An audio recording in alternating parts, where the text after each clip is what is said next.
The scorching Kentucky sun beat down mercilessly on the dusty road leading to Whitmore Plantation as the slave wagon creaked to a halt in front of the imposing white columns of the main house. It was August 1827, and the air hung thick with humidity and the acrid smell of cotton fields stretching endlessly toward the horizon.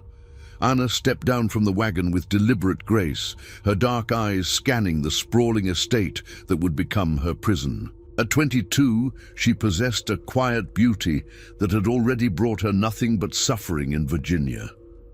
Her previous master had sold her not for any wrongdoing, but because his wife had grown suspicious of his lingering glances. Now, hundreds of miles from everything she had ever known, Anna found herself property of Jeremiah Whitmore, a man whose reputation for cruelty preceded him throughout the county. "You there, girl?" barked Overseer Matthews, a weathered man whose face bore the permanent scowl of someone who took pleasure in others' misery. "Master Whitmore's got specific plans for you. You'll be working the kitchen in the big house. Mrs. Whitmore's been looking for someone with your particular skills." Anna had learned to cook from her grandmother in Virginia, a woman who had whispered stories of their homeland across the ocean while teaching her the secrets of herbs and spices. Those memories felt like fragments of another life now, buried beneath layers of survival and silent rage. The Whitmore mansion loomed before her, its pristine white facade, a stark contrast to the ramshackle slave quarters visible in the distance.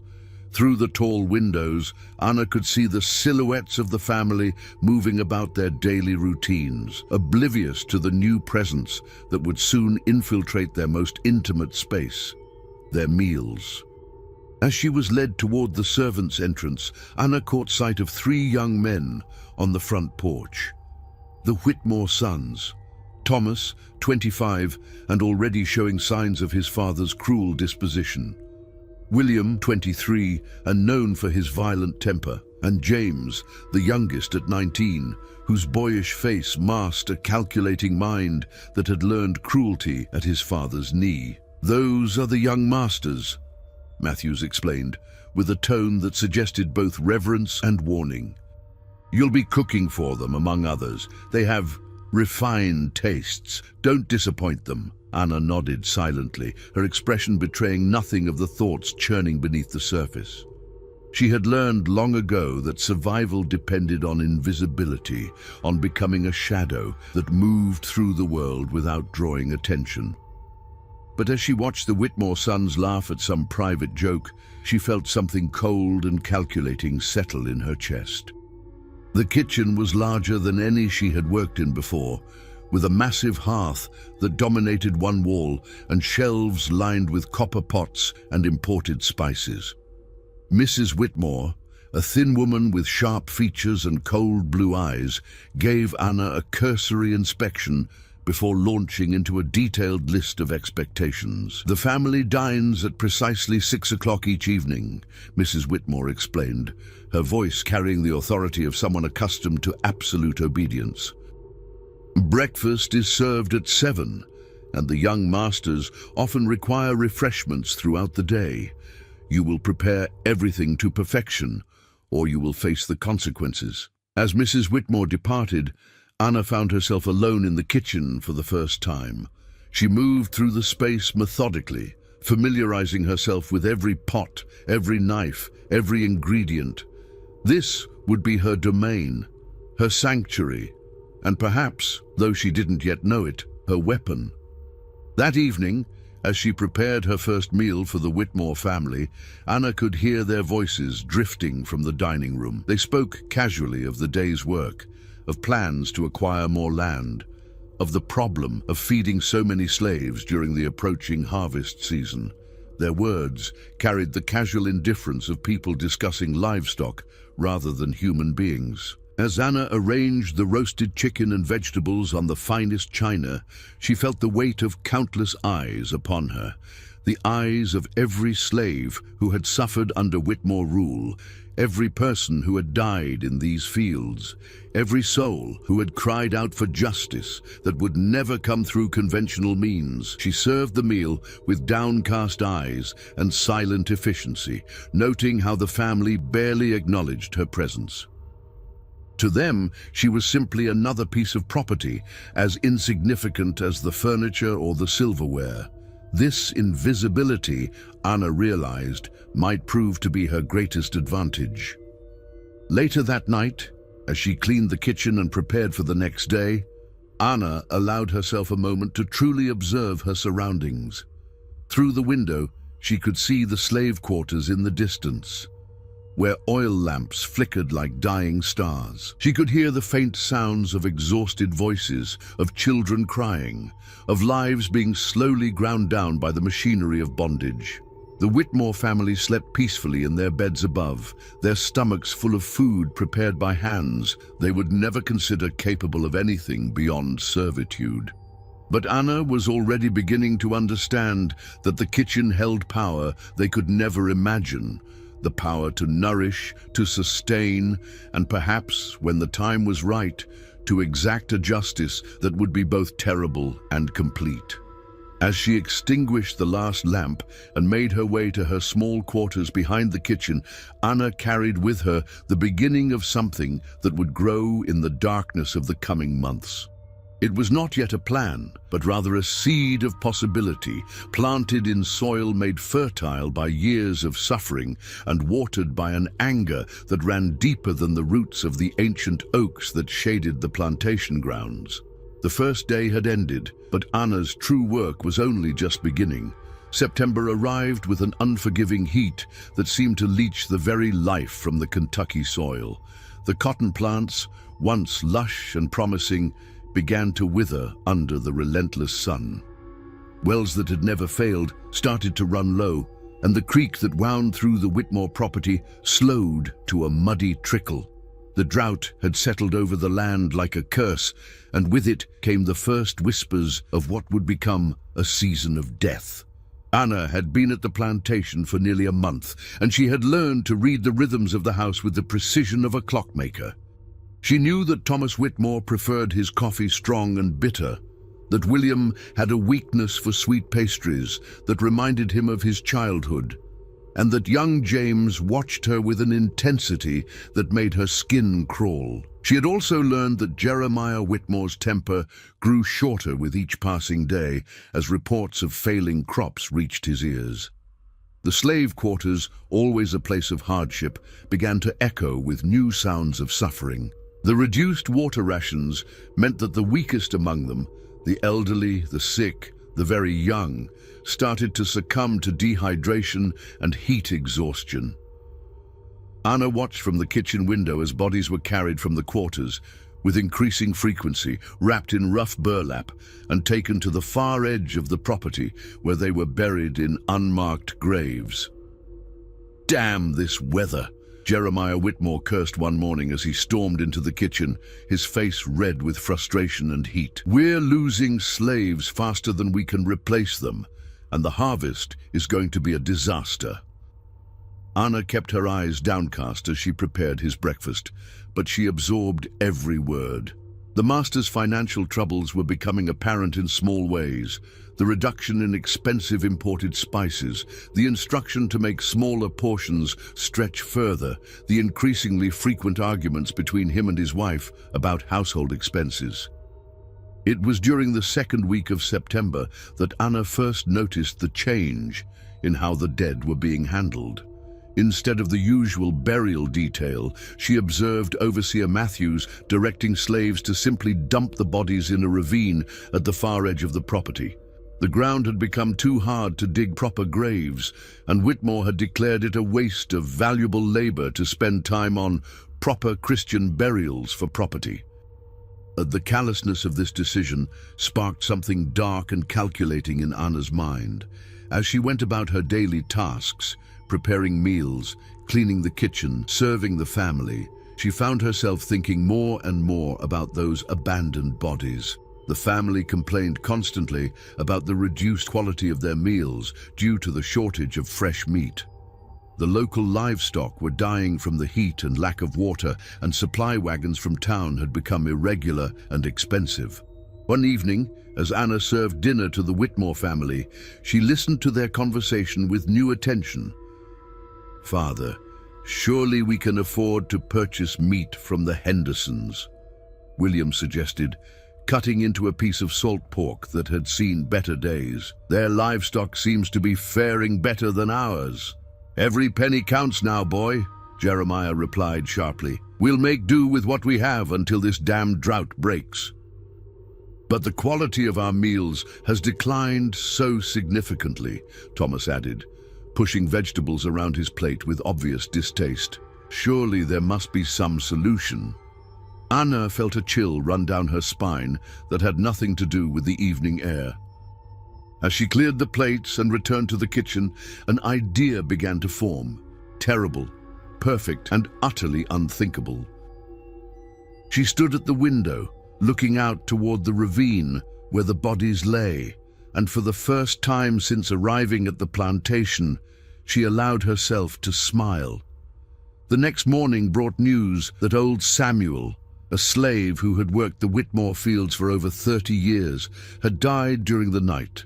Anna watched as his body was carried past the kitchen window, wrapped in the same rough burlap as all the others. But this time, instead of feeling the familiar pang of sorrow and helpless rage, she felt something else entirely: opportunity.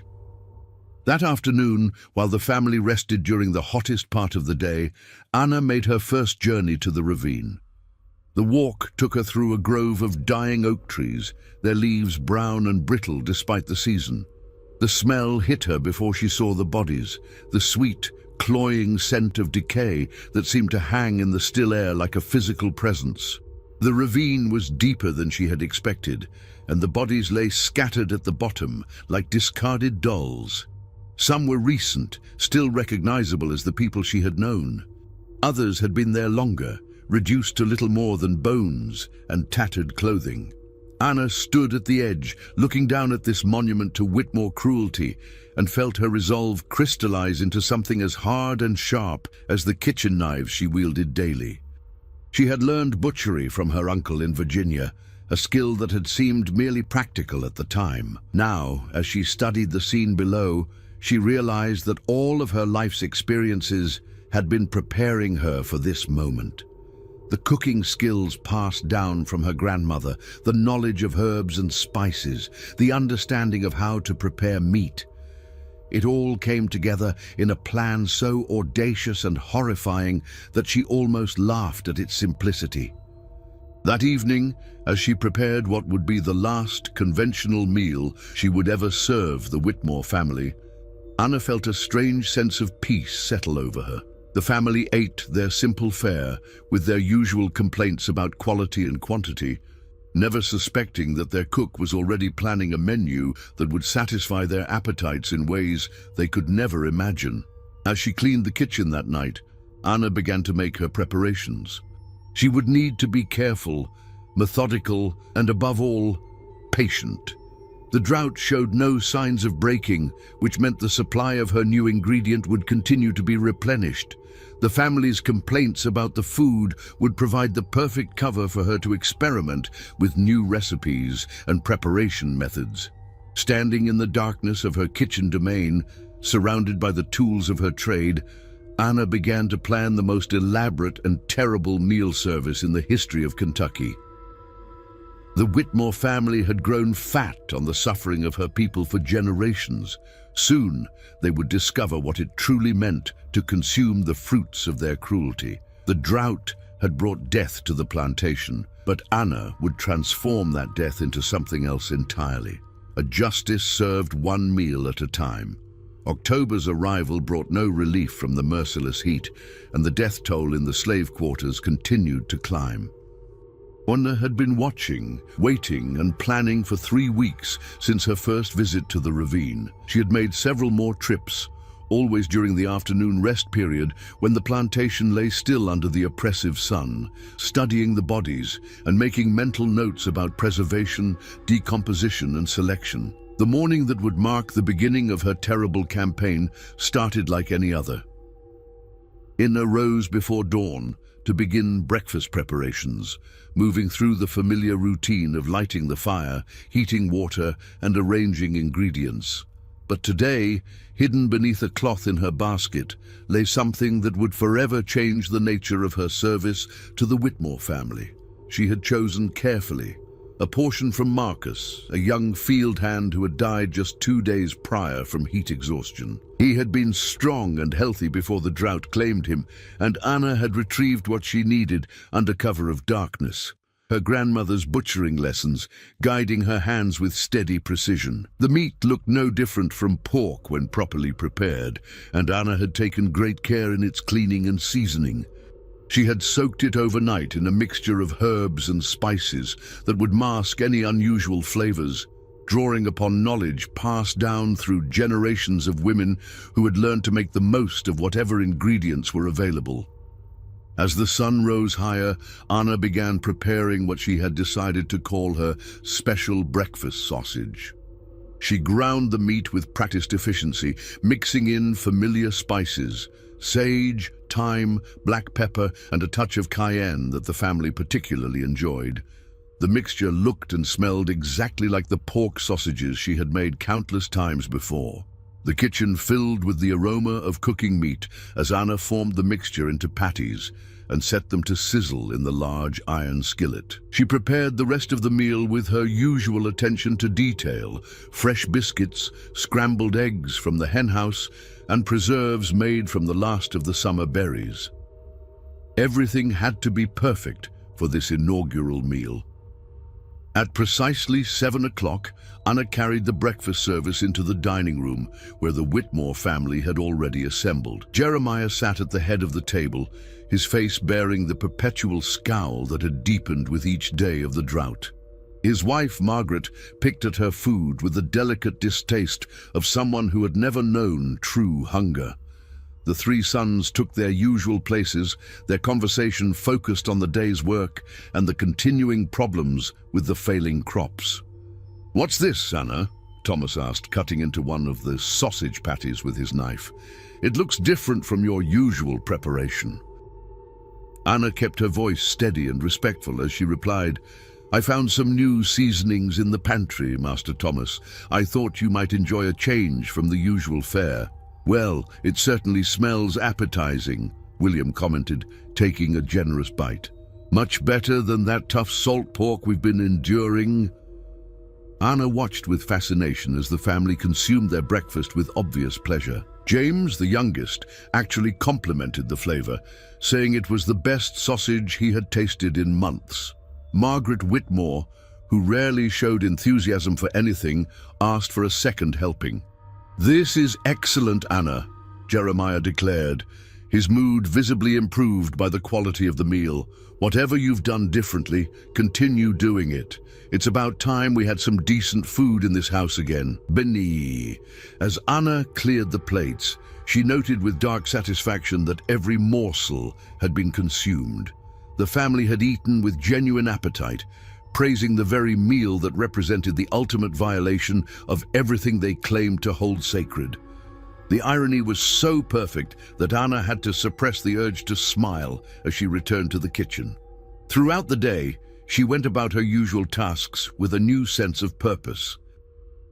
The family's enthusiastic reception of her special sausage had confirmed what she had hoped, that with proper preparation and seasoning, her new ingredient could be seamlessly integrated into their meals without detection. That afternoon, during her usual trip to the ravine, Anna made more careful selections.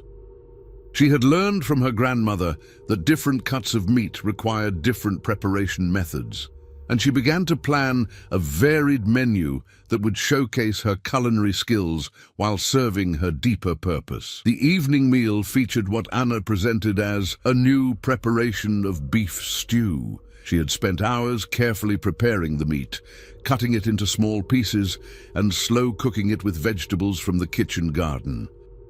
The rich, savory aroma filled the dining room as she served the family, and once again, their response exceeded her expectations.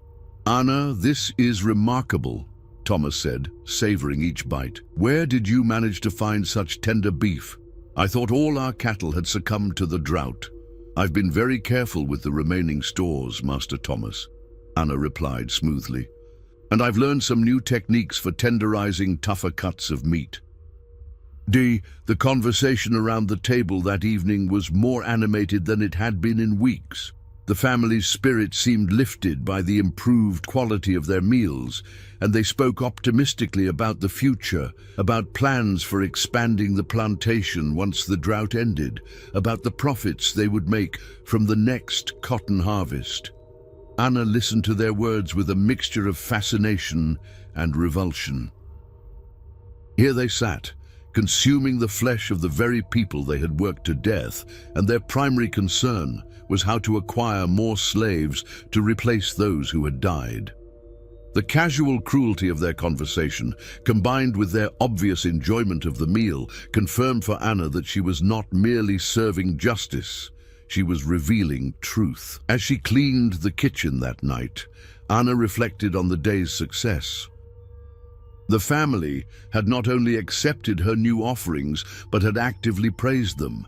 She had crossed a line that could never be uncrossed, but instead of feeling horror or revulsion, she felt a strange sense of completion, as if she had finally found her true purpose. The drought continued to claim lives in the slave quarters, providing Anna with a steady supply of her new ingredient. She began to plan more elaborate meals, drawing upon every cooking technique she had ever learned. If the Whitmore family wanted to feast while their slaves starved, she would give them a feast they would never forget, even if they never knew what they were truly consuming. Standing in the darkness of her kitchen, surrounded by the tools of her trade, Anna began to plan the menu for the coming weeks.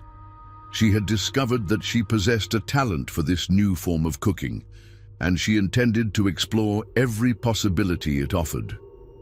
The Whitmore family had created their own hell on earth. Now Anna would ensure they got a taste of it, one carefully prepared meal at a time.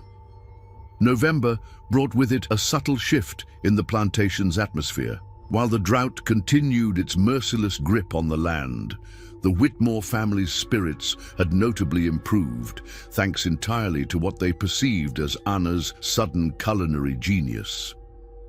Word of the exceptional meals being served at the main house had even reached neighboring plantations, with visitors commenting on the remarkable quality of the food despite the ongoing hardships. Anna had spent the past month perfecting her craft with the dedication of a master chef. She had learned to identify the best cuts from her grisly pantry, understanding which parts would work best for roasts, which were suitable for grinding into sausages, and which could be slow-cooked into tender stews. Her grandmother's lessons in butchery, combined with techniques she had observed from the plantation's former cook, had given her skills that she now applied with terrifying precision. The family's trust in her abilities had grown to the point where they rarely questioned her ingredient sources or preparation methods. When Margaret Whitmore asked about the origin of a particularly succulent roast, Anna would simply explain that she had found new suppliers in town or had discovered better ways to preserve and prepare the meat they already had. The family's ignorance of kitchen operations worked entirely in her favor. "Anna has truly outdone herself," Jeremiah announced one evening, as he carved into what Anna had presented as a special preparation of venison. The meat was tender and flavorful, seasoned with herbs that masked any unusual taste. "I haven't eaten this well since before this damned drought began." Thomas nodded in agreement, savoring each bite. "Perhaps we should consider entering some of her dishes in the county fair next year. I've never tasted anything quite like this." Anna maintained her humble demeanor as she served the meal, but internally she marveled at the irony. The county fair, where the Whitmore family would proudly display food prepared from the bodies of the very slaves they had worked to death. The thought was so darkly amusing that she had to concentrate on keeping her expression neutral. The success of her deception had emboldened Anna to become more creative with her presentations. She had begun preparing elaborate multi-course meals that showcased different preparation methods. A typical dinner might feature an appetizer of what she called country pâté, followed by a soup made from carefully prepared bones and vegetables, then a main course of roasted meat with root vegetables, and finally a dessert that incorporated rendered fat into rich pastries. Each meal was a masterpiece of culinary deception, and the family's enthusiastic consumption of every dish provided Anna with a satisfaction that went far beyond simple revenge.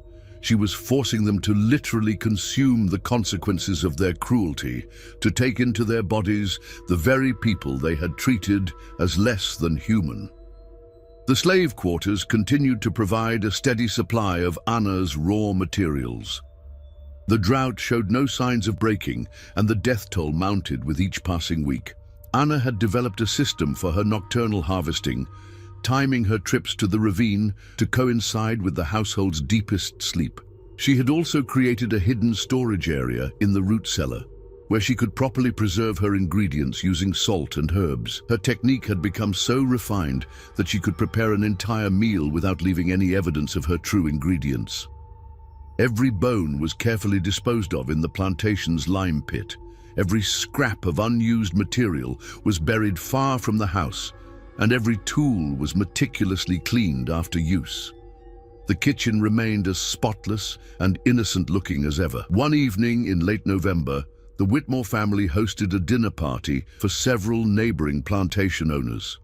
Anna saw this as the ultimate test of her skills, preparing her special cuisine for guests who prided themselves on their refined palates. She spent days planning the menu, selecting the finest ingredients from her hidden stores. The meal would feature 6 courses, each more elaborate than the last. She prepared a delicate consommé, elegant canapés, a perfectly roasted centerpiece with seasonal vegetables, and desserts that would showcase her complete mastery of the culinary arts. The dinner party was a resounding success. The guests praised every dish with genuine enthusiasm, asking detailed questions about preparation methods and ingredient sources. Anna watched from the kitchen doorway as the cream of Kentucky society consumed her offerings with obvious pleasure, their conversation flowing as freely as the wine. "Jeremiah, you must tell me where you found this cook," declared Colonel Henderson, a man who owned 3 plantations and was known for his Epicurean tastes. "This meal rivals anything I've had in Louisville or even New Orleans." "Anna has been a revelation," Jeremiah replied proudly, as if he had personally discovered her talents. "She's transformed our dining experience completely." The other guests murmured their agreement, with several asking if Anna might be available to cater special events at their own plantations. The irony was not lost on Anna. These pillars of society, these defenders of the institution of slavery, were literally consuming the fruits of their own system while praising her skill in preparing it.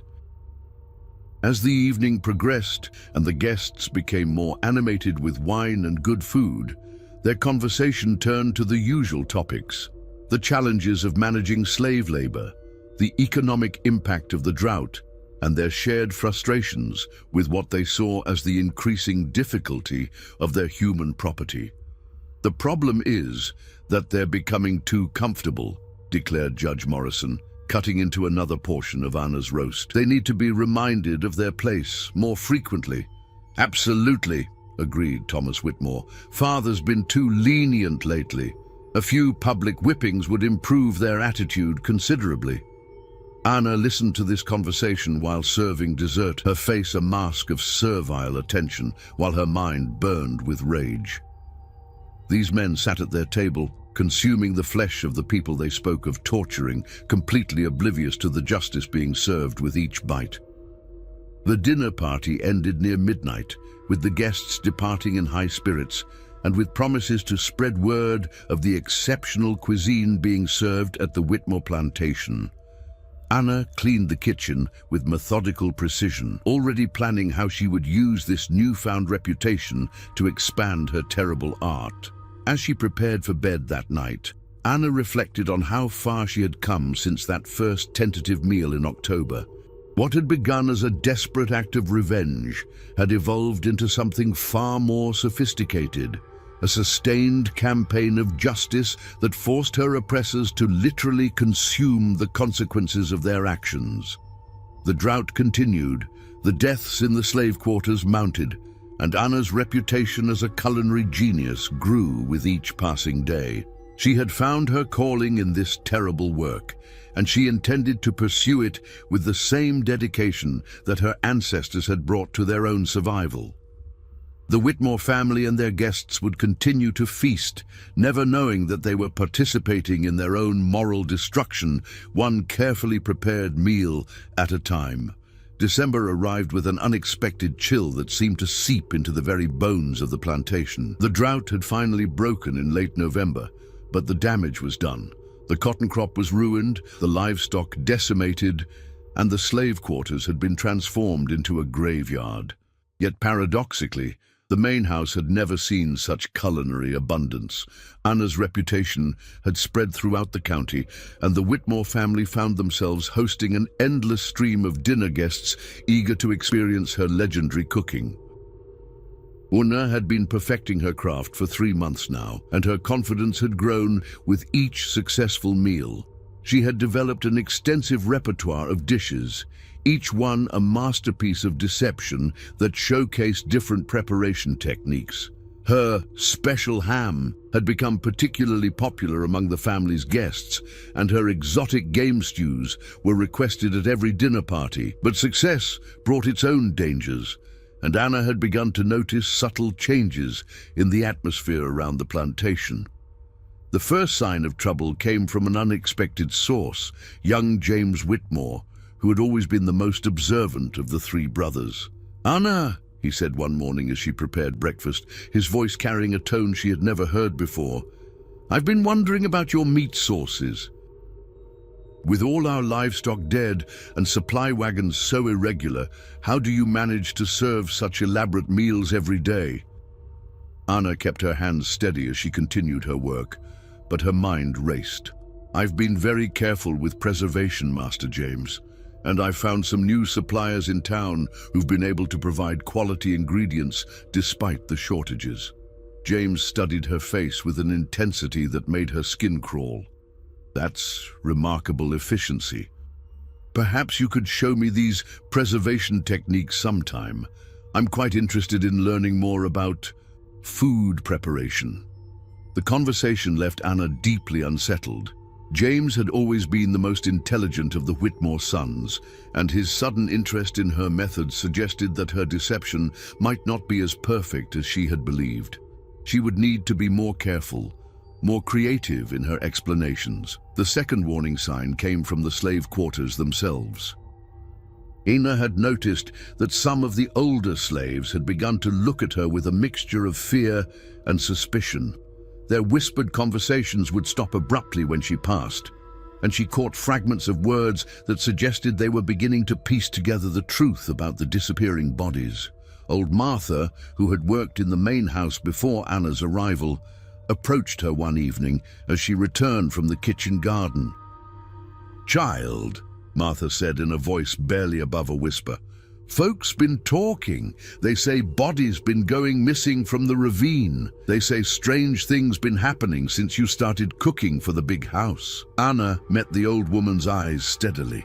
"People talk about many things when they're hungry and scared, Martha. Most of it's just fear, making them see things that aren't there." But Martha's expression remained troubled. "I've been on this plantation for 40 years, child. I seen things that would turn your hair white. But what folks are whispering about now, that's something different. That's something that could get us all killed if the master finds out." The conversation haunted Anna as she went about her evening preparations. She had been so focused on perfecting her craft and savoring the family's unknowing consumption of their victims that she had failed to consider how her activities might appear to the other slaves. Their fear was understandable, but it also represented a potential threat to her carefully constructed operation. The third and most dangerous sign came during a dinner party in mid-December. Dr. Pemberton, the county physician, was among the guests, and he had been particularly enthusiastic about Anna's cooking. But as the evening progressed and the wine flowed freely, his professional curiosity began to surface. "Jeremiah, I must say, this meat has the most unusual texture, Doctor," Pemberton commented, examining a piece of Anna's roast with scientific interest. "It's remarkably tender, but there's something about the grain that's quite distinctive. What type of animal did you say this was?" Anna felt her blood turn to ice as she served the next course. Jeremiah, slightly drunk and proud of his cook's abilities, waved dismissively. "Anna handles all the details of procurement and preparation. She's quite secretive about her methods. Considers them trade secrets, I suppose." Dr. Pemberton nodded thoughtfully, but Anna noticed that he continued to study his food with unusual attention throughout the rest of the meal. When he requested a private word with Jeremiah before departing, Anna's anxiety reached new heights. She strained to overhear their conversation from the kitchen, catching only fragments. Unusual characteristics. Professional curiosity. Perhaps a closer examination. That night, Anna lay awake, planning contingencies. If Dr. Pemberton's suspicions led to an investigation, she would need to be prepared.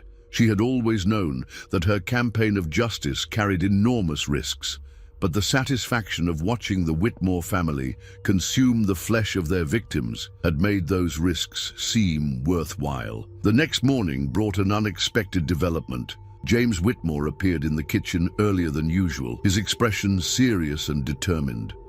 "Anna, I've been thinking about our conversation yesterday," he said, settling into a chair with the casual authority of someone accustomed to being obeyed. "I'd like to accompany you on your next trip to procure ingredients. I'm quite curious to meet these mysterious suppliers of yours." Anna's mind raced as she continued her breakfast preparations. "I'm afraid that wouldn't be appropriate, Master James. My suppliers are particular about their clientele." "They might not be comfortable dealing with someone of your station," James smiled, but there was no warmth in the expression. "Oh, I think they'll make an exception for a Whitmore. After all, we're their best customers, aren't we?" The challenge in his voice was unmistakable. Anna realized that her time of operating in complete secrecy was coming to an end. James suspected something. Dr. Pemberton was asking uncomfortable questions, and the slaves were beginning to whisper among themselves. The perfect isolation that had allowed her to pursue her terrible art for 3 months was starting to crack. But Anna was not ready to abandon her mission. She had tasted the sweet satisfaction of forcing her oppressors to literally consume the consequences of their cruelty, and she was not prepared to give up that power. If discovery was inevitable, she would need to find a way to control the narrative, to ensure that the truth emerged in a way that served her purposes. As she served breakfast to the Whitmore family that morning, Anna studied each face with new intensity. Thomas, brutal and straightforward in his cruelty. William, whose violent temper made him dangerous but predictable.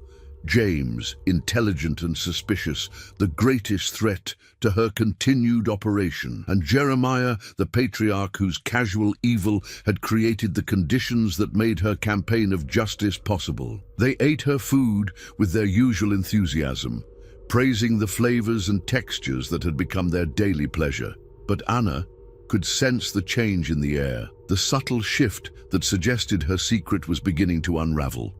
The whispers had begun, and once started, they would only grow louder. She had perhaps days, maybe weeks, before the truth emerged completely. The question was whether she could use that time to complete her work, to serve one final perfect meal that would reveal the full scope of what the Whitmore family had been consuming for the past 3 months. As she cleared the breakfast dishes, Anna began to plan what might be her masterpiece, a meal so elaborate, so perfectly prepared, that it would serve as both the culmination of her culinary artistry and the ultimate revelation of the justice she had been serving all along. The 3rd week of December brought with it a tension that seemed to permeate every corner of the Whitmore plantation. Anna could feel the walls of her carefully constructed deception beginning to close in, but rather than panic, she felt a strange sense of anticipation. If her secret was destined to be revealed, she would ensure that the revelation came on her terms. The first crack in her facade appeared when Overseer Matthews approached her in the kitchen garden one grey morning. His weathered face bore an expression of barely contained suspicion as he watched her selecting herbs for the evening meal. "Anna," he said, his voice carrying the authority of someone accustomed to extracting confessions, "I've been hearing some disturbing rumors from the quarters. Folks are saying that bodies have been disappearing from the ravine. You wouldn't know anything about that, would you?" Anna continued her work with steady hands, not allowing her expression to change. "I wouldn't know, Mr. Matthews. I stay busy with my kitchen duties and don't have time for gossip from the quarters." Matthews stepped closer, his eyes narrowing. "See, that's interesting, because several slaves have mentioned seeing you walking toward the ravine during the afternoon rest periods. Now, what business would a kitchen slave have in that direction?" "Sometimes I gather wild herbs and roots that grow near the creek," Anna replied smoothly. "My grandmother taught me to identify plants that can improve the flavor of food. The family has been quite pleased with the results." The overseer studied her face for a long moment, clearly unsatisfied with her explanation, but unable to find an obvious flaw in her logic. "Well, you just remember that slaves who wander too far from their assigned duties sometimes find themselves in serious trouble. Understood?" Anna nodded respectfully, but as Matthews walked away, she knew that her time was running short. The scrutiny was intensifying, and it would only be a matter of time before someone made the connection between the missing bodies and the dramatic improvement in the main house's cuisine. That afternoon, as Anna made what she knew might be her final trip to the ravine, she was startled to discover that she was not alone. James Whitmore stood at the edge of the ravine, staring down at the scattered remains with an expression of fascination rather than horror. "Quite a collection," he said, without turning around, his voice carrying an odd note of admiration. "I've been wondering where you've been getting your ingredients, Anna. This explains a great deal." Anna's heart hammered in her chest, but she forced herself to remain calm. "Master James, I was just—" "Please," he interrupted, finally turning to face her. "Don't insult my intelligence with another story about herb gathering. I've known for weeks that something unusual was happening in our kitchen. The texture of the meat, the unusual flavors, the remarkable tenderness despite the supposed scarcity of quality ingredients. It all makes perfect sense now." Anna studied his face, searching for signs of the outrage and disgust she expected to see. Instead, she found something far more disturbing, a cold curiosity that reminded her of a scientist examining an interesting specimen. "Are you going to tell your father?" she asked quietly. James smiled, and the expression sent chills down Anna's spine. "That depends entirely on you, Anna. You see, I find myself in a rather unique position. I could expose your creative approach to food preparation, which would certainly result in your immediate execution. Or what, Master James? Or we could discuss a more mutually beneficial arrangement. You've demonstrated remarkable skill and ingenuity in your work. I'd hate to see such talent go to waste." Anna felt the ground shifting beneath her feet. This was not the confrontation she had expected. James Whitmore was not reacting with horror to the discovery that he had been consuming human flesh for months. Instead, he seemed almost impressed by her audacity. "What kind of arrangement?" she asked carefully. James gestured toward the ravine. "You've been working with limited resources and no assistance. Imagine what you could accomplish with proper support, better tools, more systematic procurement, perhaps even some help with the more labor-intensive aspects of your work." The implications of his words hit Anna like a physical blow. James wasn't disgusted by her actions. He was interested in becoming her partner. The youngest Whitmore son, who she had always considered the most dangerous because of his intelligence, was revealing himself to be something far worse than she had imagined. "You're not horrified by what I've been doing?" Anna asked, genuinely confused by his reaction. James laughed, a sound devoid of warmth or humanity. "Horrified? Anna, you've been serving justice in its purest form. My family has grown fat on the suffering of your people for generations. The fact that you've found a way to make that literally true is poetic. Then why would you want to help me?" "Because I've always believed that power should be exercised with creativity and style. What you've accomplished is art, Anna. Dark art, perhaps, but art nonetheless, and I've always appreciated fine art." Anna stared at him in shock, realizing that she had fundamentally misunderstood the nature of evil she was dealing with. She had expected brutality, cruelty, and ignorance. She had not expected this cold, calculating appreciation for her work. "Besides," James continued, "our current system is so crude. Public whippings, overwork, deliberate starvation.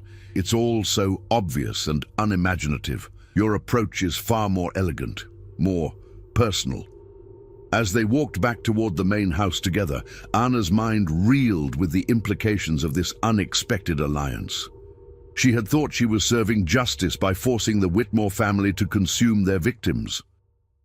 But James's reaction suggested that she might have been serving something else entirely, a deeper, more sophisticated form of evil that could appreciate and even celebrate the very horrors she thought she was inflicting as punishment. That evening, as Anna prepared what she now knew would be her last meal as the sole architect of her terrible cuisine, she found herself questioning everything she had believed about her mission. Had she been serving justice, or had she simply been providing entertainment for a monster who was even more depraved than she had imagined? The dinner that night was one of her finest creations, a 7-course meal that showcased every technique she had mastered over the past 3 months. The family ate with their usual enthusiasm, praising each dish and calling for seconds. But now, Anna watched James with new eyes, seeing the subtle satisfaction in his expression as he savored each bite. After dinner, as the family retired to the parlor, James lingered in the dining room. "Tomorrow night," he said quietly, "I'd like you to prepare something special. A celebration meal, you might say. I have some ideas for new ingredients that might interest you." Anna felt a chill that had nothing to do with the December air. "What kind of ingredients, Master James?" His smile was answer enough. Anna realized that her campaign of justice was about to transform into something far more sinister, a collaboration with the very evil she had sought to punish. The whispers that had begun in the slave quarters were about to become screams, and Anna found herself trapped between the justice she had sought to serve and the monster she had inadvertently awakened. As she cleaned the kitchen that night, Anna knew that tomorrow would bring the final chapter of her story. The question was whether it would end with her revelation of the truth or with her descent into an even deeper darkness alongside James Whitmore. Christmas Eve, 1827, dawned grey and cold over the Whitmore plantation. Anna had spent the night in sleepless contemplation, wrestling with the terrible choice that James Whitmore had presented to her. She could continue her work under his patronage, transforming her campaign of justice into something far more sinister, or she could find a way to expose the truth and face the consequences. As she prepared the morning coffee, Anna made her decision. If this was to be her final day, she would ensure that it ended with a revelation that would destroy the Whitmore family as completely as they had destroyed so many lives. She would prepare one last meal, a Christmas feast that would serve as both her masterpiece and her confession. The day passed in a blur of preparation. Anna worked with the focused intensity of an artist creating her final work, selecting ingredients with meticulous care and preparing each component with techniques refined over months of practice. She had planned a 12-course meal that would showcase every aspect of her terrible craft, culminating in a centerpiece that would leave no doubt about the true nature of what the family had been consuming. As evening approached, the Whitmore family gathered in the dining room with several guests, including Dr. Pemberton, whose suspicions had been growing stronger each day. The table was set with the finest china and silver, candles flickered in elaborate candelabras, and the room was filled with the warm glow of Christmas Eve celebration. Anna began serving the meal with her usual silent efficiency, but tonight there was something different in her demeanor. The family and guests noticed it immediately, a confidence, almost a pride, that had never been present before. The first course was a delicate soup that drew immediate praise from the guests. "Anna, this is extraordinary," declared Mrs. Henderson, the wife of a neighboring plantation owner. "The flavor is so rich and complex. What's your secret?" "Family recipes, ma'am," Anna replied with a slight smile. "Passed down through generations." As the courses progressed, the praise became more effusive. Each dish seemed to surpass the last in both presentation and flavor. Dr. Pemberton, despite his growing suspicions, found himself genuinely impressed by the culinary artistry on display. "Jeremiah," he said during the 7th course, "you must tell me where you found this cook. I've dined in the finest restaurants in New Orleans, and I've never experienced anything quite like this." Jeremiah Whitmore beamed with pride, as if he had personally created every dish. "Anna has been a revelation, Doctor. She's transformed our entire dining experience." James Whitmore watched Anna throughout the meal with knowing eyes, occasionally catching her gaze and nodding approvingly. He understood that this was more than just a meal. It was a performance, a final act in a drama that had been building for months. As Anna served the 10th course, she began to speak for the first time during the meal. "Ladies and gentlemen," she said, her voice carrying clearly through the dining room, "I hope you're enjoying this Christmas feast. Each dish has been prepared with special care, using ingredients that are particularly meaningful to this plantation." The guests murmured their appreciation, but Dr. Pemberton looked up sharply, something in Anna's tone triggering his professional instincts. The 11th course was Anna's special pâté, served on delicate toast points with garnishes that she had arranged with artistic precision. As the guests consumed this offering with obvious pleasure, Anna continued her commentary. "This pâté, for instance, is made from the liver of someone who worked these fields for over 30 years.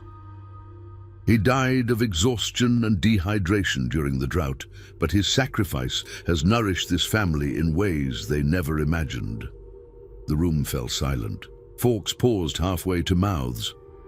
Dr. Pemberton set down his wineglass with a sharp clink that seemed to echo in the sudden quiet. "I beg your pardon," Mrs. Henderson said, her voice uncertain. Anna smiled, and for the first time since arriving at the plantation, it was a genuine expression of satisfaction. "I said that the pâté is made from the liver of a slave who died in your service, just as the soup was made from the bones of a woman who died giving birth in the quarters. And the roast you praised so highly was carved from a young man who collapsed in the cotton fields." The color drained from Margaret Whitmore's face. Thomas dropped his fork with a clatter. William pushed back from the table so violently that his chair toppled over. But it was Dr. Pemberton who spoke first, his medical training allowing him to process the implications faster than the others. "Dear God," he whispered, "you've been feeding them human flesh." Anna confirmed, her voice steady and clear. "For 3 months. This family has been consuming the bodies of the slaves they worked to death. Every meal, every bite, every compliment about the improved quality of the food, all of it has been a feast of their own victims.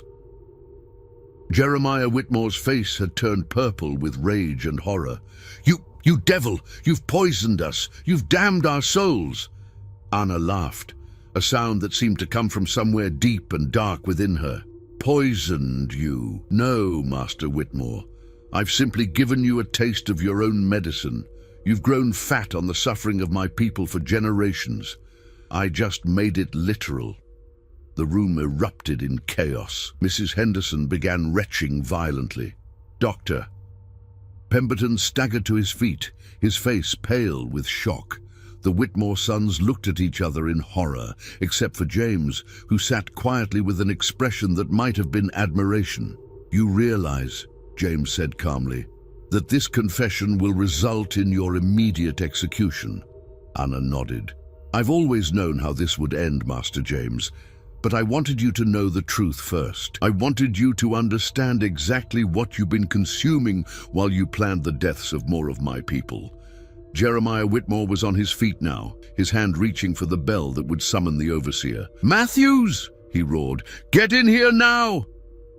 But Anna wasn't finished. As the overseer burst through the door with several armed men, she delivered her final revelation. And the centerpiece, she said, gesturing toward the covered dish that still waited to be served, is made from someone very special. Someone whose death you ordered personally, Master Whitmore. With deliberate ceremony, Anna lifted the silver cover to reveal her final creation, an elaborately prepared roast that had been arranged with artistic precision. Your former cook, Sarah, who you had whipped to death for burning your breakfast last summer, I thought it was fitting that she should serve you one last meal. The silence that followed was broken only by the sound of Mrs. Henderson's continued retching and the heavy breathing of men trying to process the magnitude of what they had just learned. Overseer Matthews stepped forward with his pistol drawn. Should I shoot her now, Master Whitmore? But before Jeremiah could answer, James Whitmore spoke up. Wait, he said, his voice carrying an authority that surprised everyone in the room. I think we should hear the rest of her story first. After all, it's Christmas Eve. Surely we can spare a few more minutes for such an educational tale. Anna looked at James with a mixture of gratitude and revulsion. Even now, in the face of her confession, he remained fascinated by her work rather than horrified by it. She realized that in trying to serve justice to the Whitmore family, she had instead revealed the existence of an evil far deeper and more sophisticated than she had ever imagined. There is no more story, Anna said quietly. I've told you everything. For 3 months you've been consuming the flesh of your victims. You've praised the flavor, requested seconds, and complimented my skill.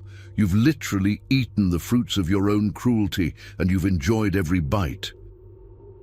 As Matthews raised his pistol, Anna felt a strange sense of peace. She had accomplished something that no slave rebellion, no outside intervention, no appeal to conscience had ever achieved. She had forced the Whitmore family to confront the true nature of their evil in the most intimate way possible. The shot echoed through the dining room, but Anna's final thought was not of pain or regret. It was of satisfaction, the knowledge that she had served a justice so perfect, so complete, that it would haunt the Whitmore family for the rest of their lives. As her body fell beside the Christmas table, still laden with the evidence of her terrible artistry, Anna's work was finally complete. The Whitmore family would never again sit down to a meal without remembering what they had consumed, without tasting the bitter flavor of their own cruelty. The legend of Anna de Lexington was born in that moment. A story that would be whispered in slave quarters throughout Kentucky, a tale of justice served one meal at a time, and a reminder that even in the darkest circumstances, the oppressed could find ways to make their oppressors taste the true flavor of their own evil. In the years that followed, the Whitmore plantation would never recover from the scandal. The family's reputation was destroyed, their social standing obliterated, and their fortune gradually dissipated as neighbors and business partners distanced themselves from the horror that had been revealed on that Christmas Eve. But Anna's legacy lived on in the whispered stories of those who remembered her courage, her cunning, and her terrible, perfect justice. She had proven that even in bondage, even in the face of absolute power, the human spirit could find ways to resist, to fight back, and to ensure that evil would ultimately consume itself. The feast was over, but the taste would linger forever.